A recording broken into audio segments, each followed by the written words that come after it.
আলহামদুলিল্লাহ আজকে সবগুলো খাবারই আমার অনেক পছন্দের ছিল। আজকে প্রথমেই নিয়েছিলাম করলা আর আলু দিয়ে একটা ভাজি বানিয়েছে।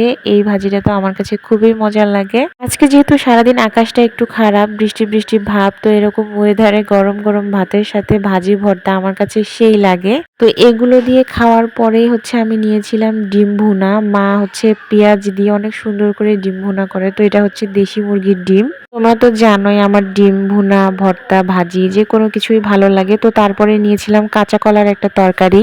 কাঁচা কলার এই তরকারিটা আমার মা অনেকদিন পরে রান্না করলো। কাঁচা কলার তরকারি আমার কাছে ভীষণ মজার লাগে। তো আমি ডিম দিয়ে এটাকে মাখিয়ে খাচ্ছিলাম। এমনিতেও কাঁচা কলা আমাদের শরীরের জন্য কিন্তু অনেক ভালো, আর এটা খেতেও কিন্তু অনেক মজার লাগে। বিশেষ করে মাছ দিয়ে রান্না করলে তো আরো বেশি মজার লাগে। আমি একটু ডিমের কুসুম ভেঙে নিয়ে ঝোলের সাথে একদম চটকে চটকে মাখিয়ে খাচ্ছিলাম, খুবই মজার লাগছিল। তোমরা কে কে কাঁচা কলার তরকারি খেতে পছন্দ করো অবশ্যই আমাকে কমেন্টে জানিও। আজকের ভিডিওটা এই পর্যন্তই। আল্লাহ হাফিজ।